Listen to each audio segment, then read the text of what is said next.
There's a concept from my educational training as a speech pathologist called scaffolding. And it's the idea that we can't do, or like, we're not going to ask a client to do something that's a new behavior in like a really challenging environment. So we're going to give them supports, kind of like a scaffold that holds up a building project, so that when you're first trying a new behavior, you can do it in the environment that's the least challenging, and then you kind of like build towards being able to do it across all environments, which is called generalization. So, what I find in the world of like personal development or behavior change is that a lot of us are not giving ourselves any scaffolding. So, we're just like, oh, I want to be sober. And then we just like stop using substances. That's a lot to ask of any human, okay? Learning something takes a great deal of energy. Just even on a physiological level, it's one of the biggest energy burners, is learning something new. That's why, kids are using up so much energy and they sleep a lot, because they're learning something new all of the time. When we are trying to connect with a new behavior or a new thinking, a new way of thinking. It doesn't even have to be like an activity. We want to give ourselves scaffolding and offer ourselves the chance to have a lot of support while we're trying out a new behavior. So, for the example of getting sober, a lot of people get a lot of benefit out of a 12-step group. There's super, super loads of scaffolding there, right? There's meetings, there's phone numbers to call so that at any given moment you have a touch point to connect with to remind you, like, hey, just a reminder, like, this is your goal. I'll sit with you, I'll hold your hand so that you can stay aligned with your goal. And in that community, it's not considered like, weak to need that support. But a lot of us have been raised in this like hyper individualistic, like do it yourself, like be strong culture. And so we can be really like ungenerous to ourselves when it comes to scaffolding. So, something that is really important to me in understanding the nervous system is the idea of capacity. I've talked a lot about it before. Um, Sometimes we just don't have the capacity to do a behavior in a really threatening environment. So, you may be able to, let's say, stay sober, um, in the middle of like hang out with your favorite people that's quiet in the morning and you're all like at a coffee shop. That might feel really doable. And then you might go to a bar late at night and that feels less doable, for example. Um, so the fact that you understand something doesn't always match your nervous system capacity. So you could like totally get that oneness is what's like at the core of all of existence and that you can't fuck it up and it doesn't matter. But in real time, when you have a situation of conflict or where you've let someone down or you've, made a mistake, you might have a nervous system that goes, ah, I did it wrong. I'm freaking out. Run around, pull the fire alarm, and that doesn't mean that you don't understand these bigger spiritual concepts. It just means that your nervous system, is concerned about something and might need some support until you can get back to the place where you can reconnect with those spiritual concepts. So, an example in my personal life right now, that I'm really happy that I've sort of come to the place where I can give myself this kind of support is that there's a relationship dynamic where there's someone who has been sort of like questioning some things, and I have felt defensive. And I have seen myself in real time go to a defensive place where I'm trying to prove that something happened or something didn't happen, or explain myself, or try to get the other person's approval or validation. And because that doesn't super line up with my long-term goals, like I don't actually think it's this person's business to believe me. I think it's my business to believe me, and I really want to support their autonomy in not believing me if that's what is working best for them. And I also really love the quote by Byron Katie that defense is the first act of war, that whenever we're in a defensive position, that we're involved in that fighting energy and that I can't offer myself or the person with me that unconditional love that I can tap into in ventral.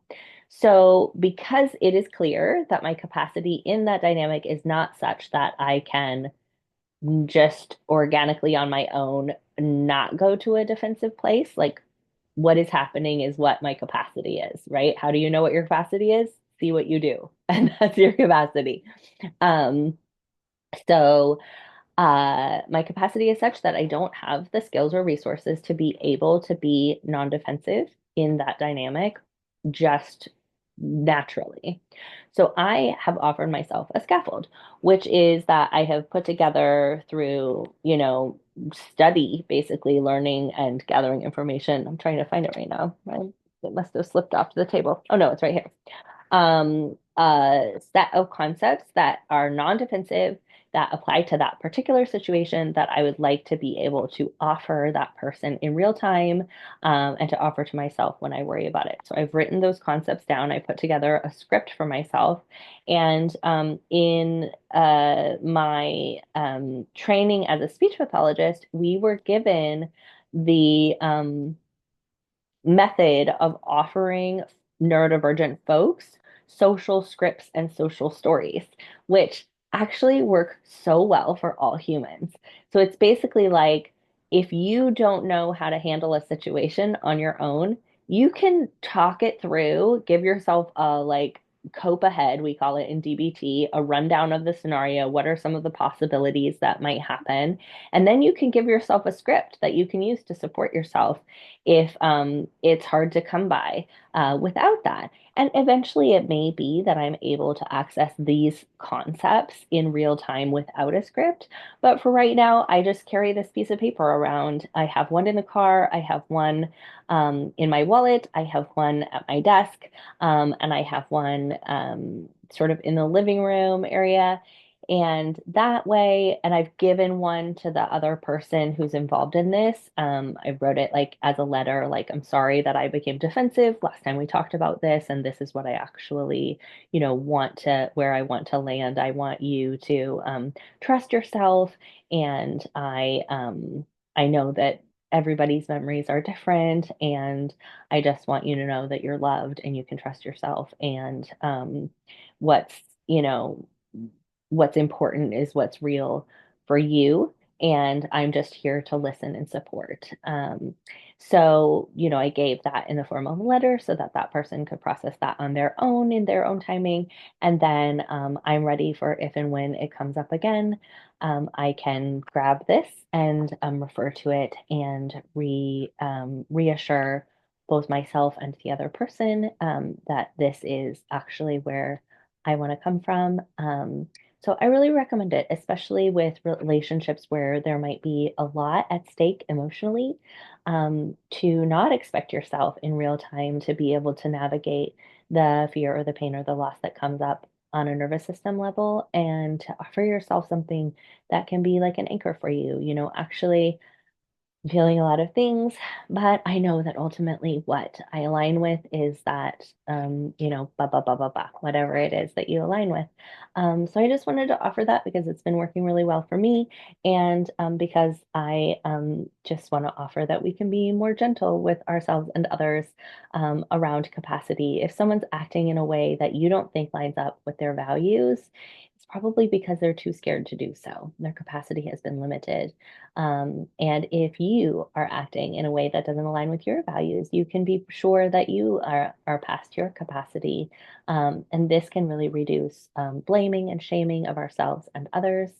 Um, And there's just like so many ways to create scaffolds in your life. You can be really creative about it. One of my favorite tools right now is ChatGPT.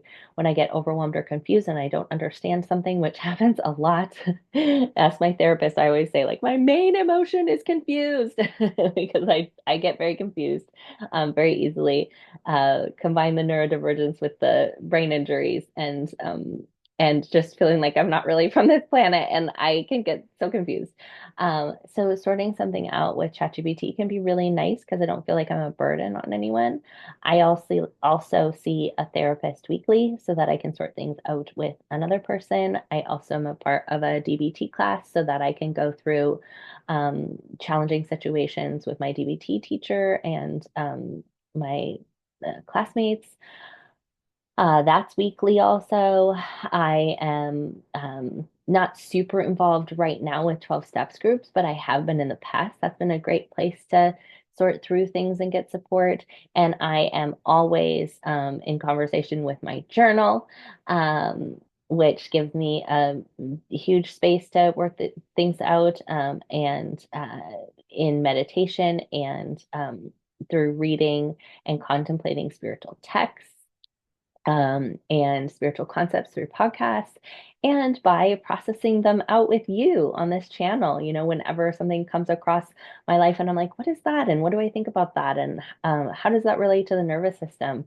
Another way that I give myself the opportunity to think about and contemplate um, and find my next right step is through talking to you about it. So thank you for being a part of that conversation and I just offer you the invitation to consider where are some places where you could scaffold for yourself. It can be, more esoteric, but it can be super practical too. Like another scaffold is that I buy a lot of prepared food because cooking can be complicated for me. And it's easy for me to skip meals. So I want it to be as easy as possible. Or things like putting on the air conditioner and getting, you know, clothes to sleep in that are really not hot because they deal with hot flashes and just budgeting in to have that air conditioner go all night long on high power, no matter how much it costs, those kind of things that are ways to just make it less hard on myself. And so many of us have been taught to just like push through, be strong, be tough. And I would invite another alternative, which is being super gentle and offering lots of scaffolding. So lots of love to you. Let me know what you think. Yeah, love you.